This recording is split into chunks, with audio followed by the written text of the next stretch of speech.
Friends, ये story का 10वां भाग है। अगर आपने इससे पहले वाली स्टोरी नहीं सुनी है तो डिस्क्रिप्शन में प्लेलिस्ट की लिंक है, आप वहां जाकर के सुन सकते हैं। हर रोज स्टोरी का नया भाग देखने के लिए चैनल को सब्सक्राइब करके बेल आइकन को प्रेस कर लें ताकि नई आने वाली वीडियो की नोटिफिकेशन सबसे पहले आपको मिल सके। उदित ने उसका फोन छीन लिया, लेकिन उस पर लॉक था। उदित ने फोन आरिफ के सामने किया और इशारे से पैटर्न लॉक खोलने को कहा। आरिफ, क्या हुआ? वापस से मौन धारण शुरू हो गया। क्या तुम्हारा? मैंने कुछ नहीं किया, फोन सामने से आया था। उदित ने उसकी बात नहीं सुनी और उसका हाथ पकड़कर फिंगर प्रिंट पे रख दिया। फोन खुल गया। उदित ने देखा, होम स्क्रीन पर उसकी फोटो थी। उदित ने वापस इशारे से पूछा, ये यहाँ क्यों है? आरिफ, तुम मुंह भी ना खोलो और मैं तुम्हारे सारे सवालों का जवाब दूं। ये कहाँ की बात हुई? उदित, अभी बताते हैं, रुकिए जरा। ये फोटो कहाँ है? हम अभी क्या भी डिलीट करेंगे। उदित, उदित नहीं, तुम्हें जो करना है करो, लेकिन फोटो से छेड़छाड़ बिल्कुल भी मत करना, वरना मुझे अच्छा नहीं लगेगा। उदित, मौन सिंघा दिया। थैंक यू सो मच, अब फोन दो। उदित, रुके जरा। ये कहकर उदित ने टिया का नंबर पहले ब्लॉक किया और फिर डिलीट। अब उसने आदित्य की ओर देखकर कहा, वो दीदी के देवर, दोबारा ये नंबर ऐड नहीं होना चाहिए आपके फोन में, समझे ना? आदित्य उसके चेहरे पर आए बालों को पीछे करते हुए, हाँ भाई की साली साहिबा, समझ गया मैं। उदित फोन को उसके पास रखते हुए, किसी और का फोन मत दीजिएगा, वरना अगर किसी और ने ये फोटो देखी तो। आदित्य, इतनी किसकी मजाल है जो मेरे फोन को हाथ लगाए? ये तुम्हारी फोटो देखे। उदित, अच्छा जी, मैं तो भूल ही गई थी, आप तो यहाँ के प्राइम मिनिस्टर हैं ना? आदित्य, कोई शक है क्या? उदित उठकर जाते हुए, ना जी, वैसे भी बड़बोलों के मुंह कौन लगे, हम बाहर जा रहे हैं, आप यहाँ बैठकर खुद खुद का गुणगान करते रहिए। आदित्य ने उसे वापस खींचकर अपने सामने लिटा लिया और उसके चेहरे पर आए बालों को पीछे करते हुए बोला, अकेले बोलने सुनने में मजा कहाँ आएगा, तुम रहो ना मेरे पास। उदित, आप तो प्राइम मिनिस्टर है ना, चुटकी बजा के बुला लीजिएगा किसी को। आदित्य उसके हाथों को पकड़कर, मुझे तुमसे बातें करनी है, किसी और से नहीं। आदित्य की ये बात सुनकर उदित ऊपर की तरफ देखते हुए उसके हाथ को पकड़े हुए वहीं लेट गई। आदित्य भी उसके बराबर में लेट गया। खिड़की से चांद दिख रहा था। आज शायद पूर्णिमा का चौथा या पांचवा दिन था। चांद का आकार बहुत छोटा था आज। आदित्य उदित की ओर देखकर, क्या देख रही हो? उदित, आज का चांद कितना खूबसूरत है ना? आदित्य, मैंने कभी इतने ध्यान से नहीं देखा चांद को, तो मुझे नहीं पता वो कितना खूबसूरत है। मेरी नजर में आजकल एक चेहरा बस गया है जो मुझे सबसे ज्यादा खूबसूरत लगता है। उदित, क्या बात है, आजकल आप बड़े शायराना अंदाज में बातें करने लगे हैं, किसी से प्यार हो गया है क्या? आदित्य उसकी ओर देखकर, हाँ, एक लड़की है जो मुझसे बिल्कुल अलग है, लेकिन फिर भी मुझे बहुत पसंद है। उदित उठकर बैठते हुए, कौन है वो लड़की? क्या वो हमसे ज्यादा अच्छी है? आदित्य उदित के करीब आकर उसे ध्यान से देखते हुए, नहीं, वो तुमसे ज्यादा खूबसूरत नहीं है। उदित, क्या आप उससे प्यार करते हैं? आदित्य, अब इस सवाल का जवाब कैसे दूं? उदित, मुंह से दे दीजिए। आदित्य, नहीं दे सकता, क्योंकि पहले मैं उसे ये बात बताना चाहता हूँ। उदित, ठीक है, जाइए बताइए, लेकिन बाहर जाकर। अभी फिलहाल के लिए हमें सोने दीजिए। उदित ने आदित्य को बिस्तर से उठाकर कहा। आदित्य, तुम अब ऐसा करोगी मेरे साथ? ये मेरा भी कमरा है। उदित, नहीं, जब तक हम यहाँ हैं ये हमारा कमरा है। अब चलिए, निकलिए यहाँ से, जाकर अपनी गर्लफ्रेंड को ये बात बताइए। आदित्य, इतनी रात को कैसे बताऊं? उदित, तो एक काम कीजिए, जाकर कॉल कीजिए और उन्हें गुड नाइट किस दे दीजिए। समझदार होगी तो खुद समझ जाएगी। आदित्य, ठीक है, अगर तुम कह रही हो तो सही ही होगा। इतना कहकर आदित्य ने उदित के माथे पर किस किया और जल्दी से बाहर भाग गया। उदित, ओ मिस्टर मास्टर, हमें नहीं, आपकी गर्लफ्रेंड को किस करने को बोला था, पागल इंसान। इतना कहकर उदित ने रूम का दरवाजा बंद किया और दरवाजे पर पैर मारते हुए बोली, माता रानी करे आपकी गर्लफ्रेंड गंजी हो जाए। फिर खुद से, नहीं माता रानी, ऐसा मत कीजिएगा, इसमें उस बेचारे की क्या गलती? बाहर खड़ा आदित्य उसकी बातें सुनकर मुस्कुरा रहा था। तभी नीरो वहां आया और उसे बाहर खड़ी देखा तो बोला, क्या भाई, अभी से तुझे तेरे कमरे से निकाल दिया? बाद में क्या होगा? आदित्य उसका हाथ पकड़कर गेस्ट रूम में जाते हुए, बड़ी खुशी हो रही है ना? खुद की तो क्लियर लाइन में गई, इसलिए इतने दांत निकल रहे हैं। यहाँ ये मैडम है कि खुद के बालों के झड़ने की प्रार्थना कर रही है। नीरो, ऐसा क्या हो गया? आदित्य ने लास्ट की सारी बातचीत नीरो को बताते हुए कहा, इतने क्लियर हिंट्स भी नहीं समझती है ये। अब तू ही बता क्या करूँ मैं? नीरो, माता रानी से प्रार्थना कर, क्या पता वो समझ जाए। आदित्य, लगता है यही करना पड़ेगा, और दोनों बेड पर गिर पड़े। दूसरे दिन सिंघानिया मेंशन में चारों तरफ चहल पहल मची थी। पूरा घर दुल्हन की तरह जगमगा रहा था। आज सिंघानिया मेंशन की सजावट देखते ही बन रही थी। आज सुहाना की मेहंदी की रस्म जो होनी थी। सुहाना नीरो के रूम में रेडी हो रही थी। तभी नीरो किसी काम से अपने कमरे में आया, और जैसे ही उसकी नजर सुहाना पर पड़ी, वो धम से सोफे पर बैठ गया। नीरो एक टक सुहाना को देखता ही रह गया।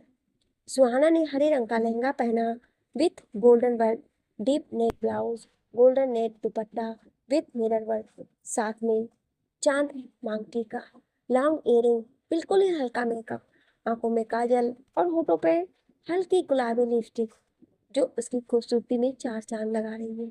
नीरो, मिसेस सिंघानिया, क्या करने का इरादा है आपका? आज इतनी खूबसूरत लग रही हो तो शादी के दिन क्या ही होगा।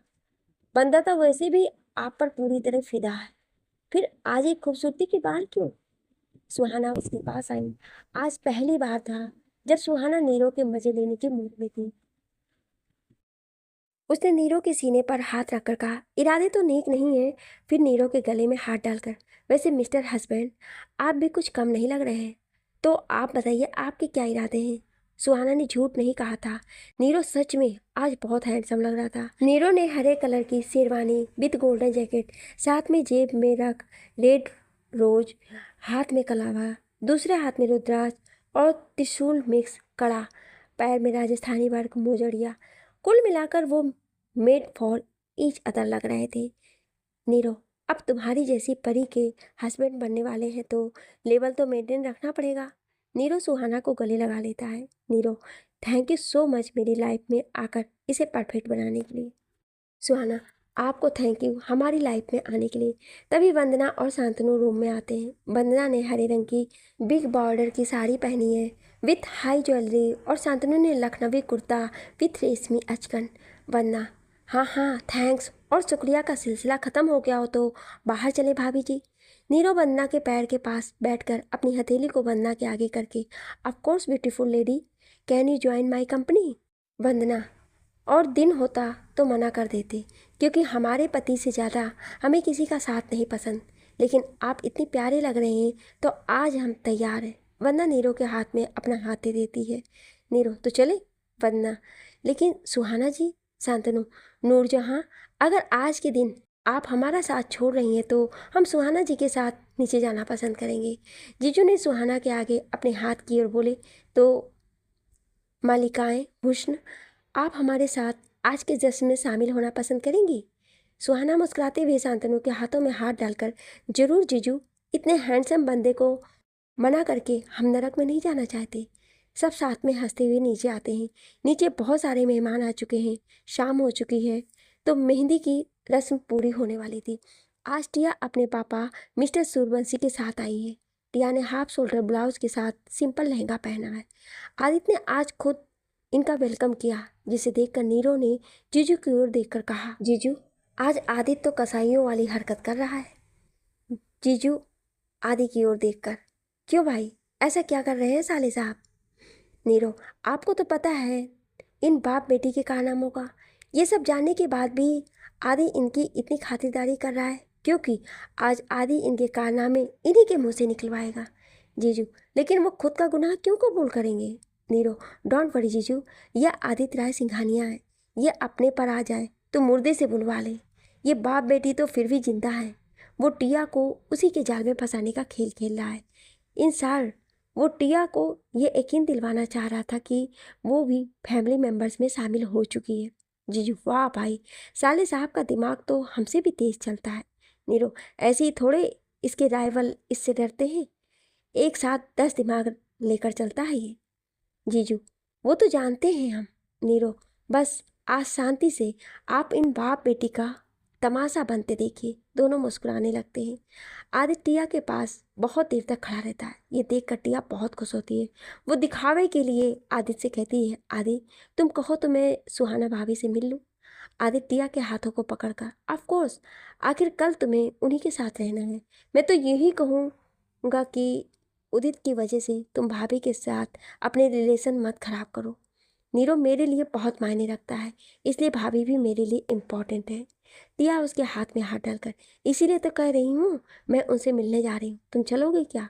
आदित्य, मैं अभी तक उन्हीं के पास था, कुछ ही देर में उनके पास उदित आ जाएगी और मैं उसके पास नहीं जाना चाहता, इसलिए तुम चली जाओ। टिया मुस्कुराते हुए, आई अंडरस्टैंड, तुम जाके बाकी गेस्ट से मिल लो।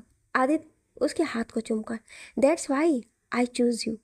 टिया शर्माने की एक्टिंग करती है। वो सुहाना की तरफ जाती है और आदित्य बाकी गेस्ट के पास चला जाता है। टिया सुहाना के पास आ रही होती है। उसे देख नीरो आकर सुहाना के पास बैठ जाता है और उसके कानों के पीछे काजल लगाकर बोलता है, मिसेस सिंघानिया, खुद को संभाल कर रखिएगा, सामने से इच्छाधारी नागिन आ रही है। सुहाना, उदित सच कहती है, आप असल में मायने में उसी के जैसे हैं, कुछ भी बोलते हैं। नीरो, अरे हमरे वो घर वाली, इसके चेहरे पर मत जाओ, इसने जो जो कांड किए हैं पता चल जाएगा तो खुद इसे फांसी दे दोगी।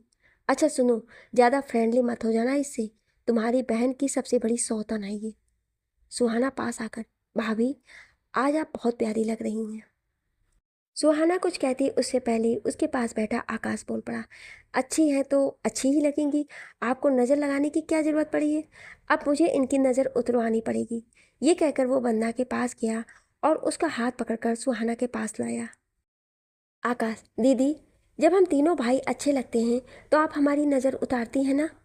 वरना हाँ, लेकिन अभी आप ये क्यों पूछ रहे हैं? आकाश, क्योंकि भाभी आज इतनी प्यारी लग रही है। टिया की ओर देखकर, जाने कितने लोगों ने उन्हें नज़र लगाई होगी, आप उनकी भी नज़र उतारिए ना। आकाश की बात सुन टिया ने अपने मन में कहा, एक बार घर में आ जाने दे, फिर तेरे बताती हूँ मैं। वरना ये तो आपने सही कहा, रुकिए, हम आपकी भाभी की नज़र भी उतार देते हैं। इतना कहकर शांतनु और वंदना नीरो के पास आकर उनकी जोड़ी की नज़र उतारते हैं। फिर रस्म के अनुसार वंदना सुहाना को मेहंदी लगाती है और उसके बाद बारी बारी से नानी, मामी, बुआ, अर्चना और शैलेंद्र जी उनके नज़र उतारते हैं। सब वहाँ थे लेकिन उदित कहीं नज़र नहीं आती है, इसलिए सुहाना नीरो से कहती है, नीरो, ये उदित कहाँ है? हमें दोपहर के बाद से दिखी ही नहीं है, कहीं उसे कोई प्रॉब्लम तो नहीं है?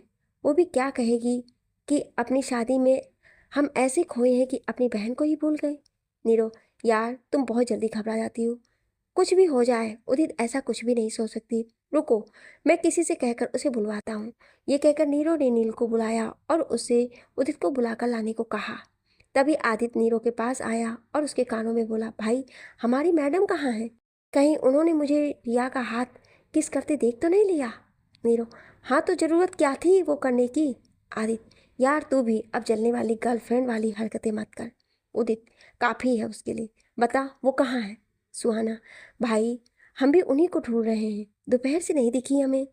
अभी ये बात ही कर रहे होते हैं कि वंदना आदित्य के पास आती है और उसे घूर कर देखने लगती है।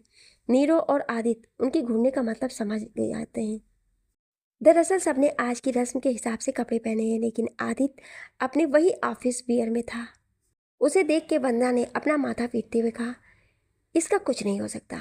आदित्य उनके पास उनको गले लगाकर उसके कान में कहता है, आज मैं आपकी ये शिकायत दूर करने की कोशिश करूँगा। वंदना, सच में? आदित्य, और क्या, मेरे भाई की शादी है, कुछ स्पेशल तो करना ही है।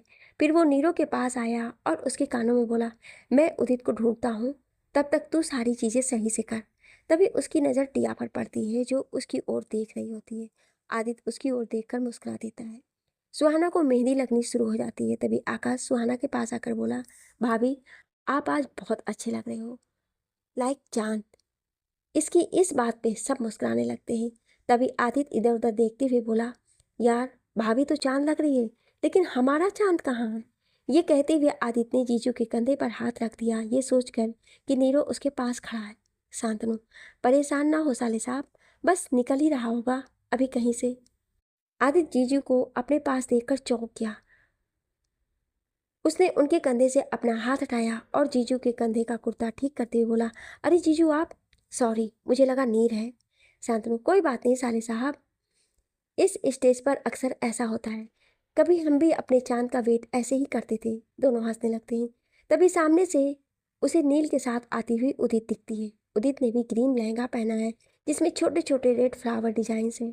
साथ में high work blouse, deep neck with full flowery design दुपट्टा, जो ऐसा लग रहा है मानो उसी के लिए बना हो। कानों में बड़े बड़े झुमके, हल्का मेकअप, हाथों में चूड़ियाँ, पैरों में पायल और उसकी पतली सी कमर, डायमंड चेन का कमरबंद, बालों को ऐसे ही गोल करके जूड़ा बनाया है। आज सच में उदित पूरी की पूरी करामत लग रही थी। आदित्य तो उसे देखते ही रह गया। आदित्य, जीजू, ये सच में इतनी प्यारी लग रही है या मैं सपना देख रहा हूँ? प्लीज़ मुझे चिकोटी काटिए न जरा। शांतनु, साले साहब, हमारी होने वाली शहनाज साले की पत्नी को नज़र मत लगाइए, अभी तो बेचारी ठीक हुई है। तभी उदित का हाथ पकड़े नील को देखकर आदित्य की सारी खुशी गायब हो गई। जहाँ थोड़ी देर पहले खुशी थी, वहाँ अब गुस्से ने जगह ले ली। आदित्य नील के पास जाकर उसे बाहर बगीचे में लाया और उसे धमकाते हुए कहा, नील, सुन, तू उदित से दूर रहे, समझा? नील, क्यों रहो दूर उनसे? सी लाइक्स मी, आई लाइक हर। तुझे क्या प्रॉब्लम है? आदित्य, मुझे प्रॉब्लम है क्योंकि वो मेरी दोस्त है। वो बाकी लड़कियों जैसी नहीं है जो तू उसके साथ फ्लर्ट करे। साथ में वो घर की मेहमान भी है। नील, ये तो और भी अच्छी बात है मेरे लिए। अगर तुझे बार बार यही एक्सक्यूज देना है तो वो कि तेरी दोस्त है, तो अब और भी आसान होगा मेरे लिए बात करना। फिर आदित्य को गले लगाकर, थैंक्स भाई, तूने तो सारी प्रॉब्लम ही सॉल्व कर दी। आदित्य, कहना क्या चाहता है तू? नील, जब शादी में मम्मी पापा आएंगे तो मैं बोल दूंगा कि मुझे उदित पसंद है, वो मेरी और उसकी शादी की बात करना। ये सुनकर आदित्य को गुस्सा आ जाता है। आदित्य नील का कॉलर पकड़कर, तू शादी की बात तब करेगा जब तेरा मुंह बचेगा। मैं आज ही तेरा मुंह तोड़कर तुझे बदसूरत बना दूंगा। फिर तेरी आत्मा तो शादी करने से रही। तुझे लगा भी कैसे कि तू मेरी उदित से शादी करेगा और मैं चुप रहूंगा? आदित्य नील को मारने को होता है। तभी नील उसका हाथ रोक कर बोला, एक मिनट भाई, क्या कहा तूने? तेरी उदित? सच में? आदित्य, हाँ मेरी उदित, क्योंकि प्यार करता हूँ मैं उससे, बहुत प्यार। लेकिन अफसोस, तू ये किसी को बता नहीं पाएगा क्योंकि तू बचेगा ही नहीं। नील उससे कुछ और कहता उससे पहले आदित्य नील के मुंह पर एक मुक्का मारता है जिससे नील के होठों से खून आ जाता है। आदित्य दूसरा मुक्का मारने ही वाला होता है, तभी नील जोर से चिल्लाता है, यार उदित, कब तक पिलर के पीछे छिपी रहोगी? बाहर आ जाओ, वरना तुम्हारा ये मॉन्स्टर सिंघानिया मेरा खून कर देगा। आदित्य को कुछ समझ नहीं आता है कि नील क्या बोल रहा है। तभी उदित उसके सामने आकर खड़ी हो जाती है, जो बहुत देर से गेट के पीछे खड़ी होकर उनकी बातें सुन रही थी। दोनों की नजरें एक दूसरे से मिलती हैं और उदित बिना कुछ बोले वहां से भाग जाती है। आदित्य, क्या था ये यहाँ कब से थी? नील, शुरू से ही थी। फिर वो अपना मुंह का खून साफ करने लगता है। आदित्य उसके होठों को छूकर, तूने ये क्यों किया पागल इंसान? नील, इन्हीं के कहने पर तो मैंने ये सब कहा, बाकी मुझे तो पहले दिन से ही पता था तेरा। मैंने उस रात भी कहा था। मुझे नीर ने इसे बुलाने को कहा। मैं कमरे में गया तो देखा उदित उदास बैठी थी। कारण पूछने पर उसने बताया कि उसे पता करना था कि तू जिससे प्यार करता है वो उदित है या कोई और। मैं तो हेल्प कर रहा था लव वर्ड्स की, पर तूने तो मेरा ही मुंह तोड़ दिया। अपने होठों को रुमाल से दबाती हुई नील ने कहा। आदित्य अब गिल्टी फील कर रहा था। आदित्य नील के होठों को छूकर, सॉरी भाई, ज्यादा दर्द तो नहीं हो रहा है? मुझे गुस्सा आ गया था। तू कम से कम एक हिंट तो दे देता। ज्यादा तेज से तो नहीं लगी ना? नील, लगी तो बहुत जोर की, पर कोई ना, भाई के लिए इतना चलता है। चल अब जाकर ढूंढ उन्हें और बता दे साफ साफ। आदित्य, तू पक्का ठीक है ना? ये डॉक्टर के पास चले हम। नील, मैं ठीक हूँ यार, तू जा। आदित्य, ओके भाई, आजा चल। दोनों साथ साथ अंदर आते हैं। उदित सुहाना के बगल में बैठी है। आदित्य उसे वहां बैठा देख उसके पास जाने को होता है, तभी टिया भी वहां आ जाती है। वह आदित्य का हाथ पकड़कर उसे दूसरी ओर ले जाती है। ये देखकर एक बार फिर उदित का पारा हाई हो जाता है। मेहंदी वाली उदित को मेहंदी लगा रही थी। वो उदित को देखकर कहती है, दीदी इसमें क्या नाम लिखना है? वो दो बार पूछती है लेकिन उदित का ध्यान तो आदि पर ही होता है। मेहंदी वाली तीसरी बार नाम पूछती है तो ठीक उसी समय पास बैठी बंदना आदि को बुलाती है। मेहंदी वाली को लगता है कि उदित के हाथों में आदि का नाम लिखना है, इसलिए वो उदित के हाथों में आदि का नाम लिख देती है। थोड़ी देर बाद अचानक वंदना का ध्यान उदित के हाथों पर जाता है। वो इशारों इशारों में सबको बताती है, लेकिन उदित का ध्यान वहां ना होने के कारण उसे नहीं पता चलता है। वंदना चुपके से मेहंदी वाले से कहती है कि इस बारे में मेहंदी सूखने के पहले उदित को ना बताएं। मेहंदी वाली भी सुहाना के पैरों में मेहंदी लगाने में बिजी हो जाती है। सुहाना जब उदित को ऐसे भीड़ में भी चुपचाप देखती है तो वो कहती है, बेटू क्या हुआ है आपको? एक तो आप इतनी लेट यहाँ आई और अभी भी खोई है। उदित, नहीं दी, ऐसा तो कुछ नहीं है। सुहाना, कुछ तो है, वरना ढोल बजे और आपके पैर ना उठे, ये तो हो ही नहीं सकता। उदित, नहीं दी, कुछ भी नहीं हुआ, बस मन नहीं कर रहा है। सुहाना, क्या हुआ है, तबीयत खराब है क्या? उदित, नहीं दी, ऐसा कुछ नहीं है। सुहाना, अगर ऐसा कुछ नहीं है तो आपका ध्यान आपके कपड़ों पर लगी मेहंदी को छोड़कर बार बार आदि और टिया पर क्यों जा रहा है? उदित, अरे दी, हम क्यों उन्हें देखेंगे, आप बिना बताइए कहाँ लगी है मेहंदी? ये कहकर उसने अपनी चुनरी देखी तो सच में उस पर मेहंदी लगी हुई है। वो जल्दी से भागकर आदित्य के रूम में गई। आदित्य ने उसे जाते देखा तो वो भी उसके पीछे रूम में गया। कमरे में आकर उदित सीधा बाथरूम में चली आई। लेकिन अब उदित परेशान है कि वो दाग कैसे छुड़ाए, क्योंकि अगर वो हाथ से उसे साफ करेगी तो उसकी मेहंदी भी छूट जाएगी। तभी पीछे से आदित्य ने कहा, मेरी कोई हेल्प चाहिए? उदित पीछे मुड़कर, आप यहाँ क्या कर रहे हैं? आदित्य, तुमसे बात करनी थी मुझे। उदित जानती थी कि आदित्य क्या बोलने वाला है, फिर भी उसने जानबूझकर पूछा, ऐसी भी क्या बात करनी थी जो आप टिया को अकेले छोड़कर आ गए? आदित्य, मैंने कौन सी उसकी जिम्मेदारी ले रखी है जो उसके पीछे पीछे घूमता रहूंगा? तुम बताओ, तुम पिलर के पीछे क्या कर रही थी? ऐसे छुपकर किसी की बातें नहीं सुननी चाहिए। उदित, जब बातें खुद के बारे में हो तो जरूर सुननी चाहिए। वैसे आप नील जी पर इतना गुस्सा क्यों कर रहे थे? इतने अच्छे तो है वो बेचारे। उदित आदित्य को गुस्सा दिलाते हुए कहा। आदित्य, अच्छा, कुछ ज्यादा अच्छे ही लग गए तुम्हें नील जी। आदित्य ने उदित की अपनी तरफ खींचते हुए कहा। उदित, अब जो अच्छा है उसे तो अच्छा ही बोलेंगे। आप तो रहते नहीं हैं हमारे साथ, वो तो पूरा दिन हमारे साथ रहते हैं। आप तो ठीक से मिलते भी नहीं हैं। पहले हमेशा हमारे ही साथ रहते थे, आप जब देखो टिया के साथ दिखते हैं। कल हमने मना किया था, फिर भी आज किया, तो हमने भी नया पार्टनर ढूंढ लिया। आदित्य, अच्छा, नया पार्टनर? तुम्हारे इस पार्टनर को मैं वैसे ही गायब कर दूंगा जैसे गधे के सर से सींग गायब होती है, समझी? तुम सिर्फ मेरी हो और मेरी ही रहोगी उम्र भर। और हम कोई चीज है क्या जो आपके खूब है? बढ़िया है, जैसे हम इनकी मिल्कियत है। आदित्य, नहीं, तुम मेरी जिंदगी हो जिसके साथ मुझे जीना है। उदित, आप जैसे लोगों की जाने कितनी जिंदगियां होती है। हम ऐसे किसी इंसान से प्यार नहीं कर सकते जो सिर्फ हमारा ना हो। आदित्य ने उदित को अपने एकदम करीब खींच लिया, इतने करीब कि दोनों में जरा सा भी फासला नहीं रह गया। उसने उदित का हाथ अपने सीने पर रखकर कहा, महसूस करो मेरी धड़कनों को, तब तुम्हें पता चलेगा कि मैं सिर्फ तुम्हारा हूँ और तुम्हारा ही रहूंगा। उदित कुछ नहीं बोलती है, बस आदित्य को घूरे जा रही है। आदित्य, सुन रही हो मैं क्या कह रहा हूँ? उदित, अगर हम कहें कि हमने नहीं सुना तो क्या करेंगे आप? आदित्य उसके कानों के पास जाकर, यही कहूंगा कि मैं तुमसे प्यार करता हूँ। उदित, लेकिन क्यों? आदित्य, पागल लड़की, प्यार में कोई लॉजिक नहीं होता है। I love you and that is the forever truth. Udit, हम वही समझने की कोशिश कर रहे हैं कि हम हकीकत में यहाँ हैं या सपना देख रहे हैं। हे माता रानी, जरूर हम सपना ही देख रहे हैं, वरना मिस्टर अकड़ू मास्टर सिंघानिया हमें प्यार करे ये हो ही नहीं सकता। हमें लगता है हम उनके प्यार में पागल हो गए, इसलिए हमें कुछ भी सुनाई नहीं दे रहा है, कुछ भी दिखाई नहीं दे रहा है। उदित कुछ भी बोले जा रही थी। आदित्य उसे बुला रहा था लेकिन वो अलग ही धुन में थी। जब बार बार बुलाने पर भी उदित नहीं सुनती तो आदित्य उसके गालों पर किस देता है। उदित को अब होश आ जाता है। उदित, आपकी हिम्मत कैसी हुई ये करने की? आदित्य उदित के हाथों को पकड़कर, क्योंकि मैं तुमसे प्यार करता हूँ, ये कोई सपना नहीं है, हकीकत है। उदित को अब जाकर इस पर यकीन होता है। वो आदित्य को गले लगा देती है। आदित्य भी उसके बालों में हाथ लेते हुए, शुक्र है इस मैडम को मेरे प्यार का एहसास तो हुआ, वरना तो मुझे लगा था मेरी एक तिहाई जिंदगी इसी में निकल जाएगी।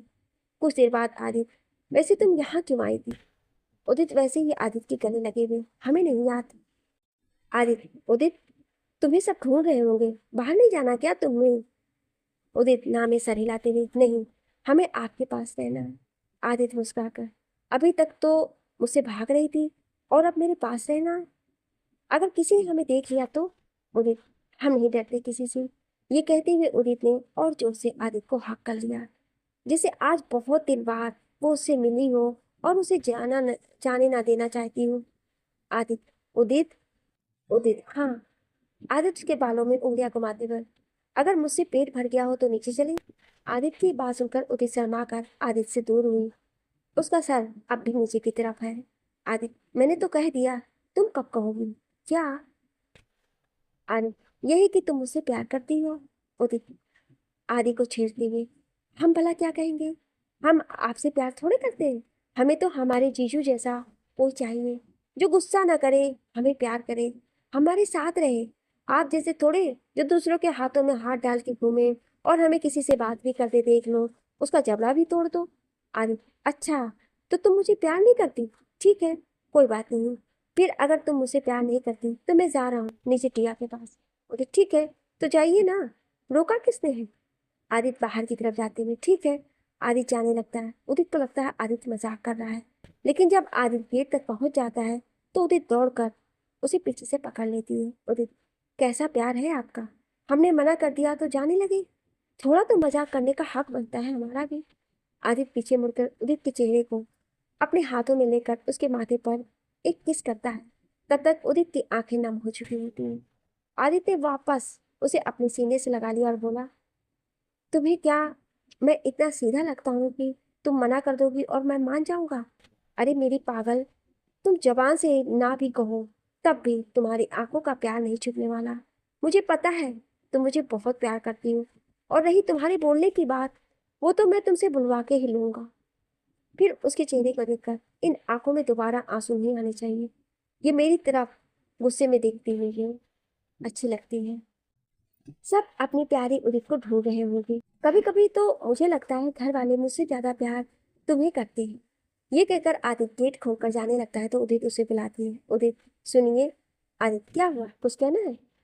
उदित हाँ में सर हिलाती है। आदित्य को लगा उदित उसे लव यू कहने वाली है, इसलिए उसने बड़े प्यार से कहा, बोलो। उदित, ये मेरी चुनरी में मेहंदी लग गई है, अगर मैंने अभी पानी में हाथ डाला तो मेरी मेहंदी खराब हो जाएगी, प्लीज थोड़ी हेल्प कर दीजिए। आदित्य खुद के सर पर मारते हुए, मैं ही पागल हूँ जो लगा ये लव यू बोलने वाली है। उदित, कुछ कहा क्या आपने? आदित्य, नहीं कुछ नहीं, तुम यहाँ आओ जरा। उदित उसके पास आती है। आदित्य उसकी चुन्नी में लगी मेहंदी के दाग को साफ करता है। तभी उसका ध्यान उदित की मेहंदी पर जाता है। आदित्य, ये क्या, अभी से मेरा नाम हथेली पर? तुम तो बड़ी फास्ट हो यार। उदित अपना हाथ देखती है। उसे तो पता भी नहीं होता है कि ये नाम कब लिखा गया। वो सोचने लगती है और यही उसे याद आता है कि कैसे मेहंदी वाले ने उससे पूछा था कि किसका नाम लिखना है। उदित, वो गलती से हो गया। उदित जल्दी से उसे धोने लगती है, लेकिन तब तक मेहंदी चढ़ चुकी होती है। उदित, सब क्या कहेंगे? अब हम क्या करेंगे? क्या कहेंगे सबसे? अब हर कोई हमारी हंसी उड़ाएगा। आदित्य, रिलैक्स उदित, कोई कुछ नहीं पूछेगा, कोई कुछ नहीं कहेगा। और किसकी हिम्मत है जो मेरी उदित की हंसी उड़ाए? उदित, हाँ आप ही जानते हैं सबको, बुआ जी तो मार ही डालेंगी हमें। आज उनकी किशन कन्हैया ही नहीं बचा पाएंगे हमें। इन सबको छोड़ो, वंदना दी से क्या कहेंगे हम? आप समझते नहीं। उदित बड़बड़ाती हुई पानी हाथ पर डालती है। वो पानी नीचे गिर जाता है। तभी बाहर से किसी के आने की आवाज आती है। उदित उस ओर जाने लगती है। तभी पानी नीचे गिरे होने से उसकी सैंडल स्लिप होती है। वो गिरने वाली होती है। तभी आदित्य उसे संभाल लेता है। उदित जल्दबाजी में खड़ी होती है। जल्दबाजी के कारण उसकी कमर बंद आदित्य के हाथ से टूट जाती है और उसका दुपट्टा, जो कि उसकी कमर बंद से अटैच था, खुल जाता है। आदित्य, उदित रिलैक्स, कुछ नहीं कहेगा कोई। मैंने सबको बहुत पहले ही बता दिया था कि मैं तुझसे प्यार करता हूँ और इस रिश्ते से किसी को कोई प्रॉब्लम नहीं है, इसलिए जस्ट रिलैक्स। उदित अब शांति से सोफे पर बैठ जाती है। फिर अचानक ही जल्दी से उठकर जाने को होती है, लेकिन दुपट्टा खुलने की वजह से उसके पैर में आ जाता है। वो फिर से गिरते गिरते बचती है। आदित्य, रुको, पता नहीं तूफान में जैसा हमेशा भागती क्यों रहती हो। वो उदित का दुपट्टा ठीक करके उसकी कमरबंद को बंद करता है, जिससे उसका हाथ उदित की कमर को छू जाता है। उदित अपनी आंखें बंद कर लेती है। आदित्य दुपट्टा ठीक करके, उदित मैं जा रहा हूँ। फिर पीछे मुड़कर उदित के बालों से चूड़ा पे निकालते हुए बोला, और हाँ, अपने ये बाल आज खुले ही रखना, ये खुले भी ज्यादा प्यारे लगते हैं। जल्दी से नीचे आओ। आदित्य चला जाता है। उदित जब आंखें खोलती है तो उसे सामने टिया दिखाई देती है। उदित, आप यहाँ क्या कर रही हो? रिया, तुम मेरे आदि के रूम में उसके साथ यहाँ क्या कर रही थी? आगे की कहानी जानने के लिए सुनिए अगले भाग में। क्या आप अगला भाग सुनना चाहते हैं तो कमेंट में यस जरूर लिखिएगा। Thank you.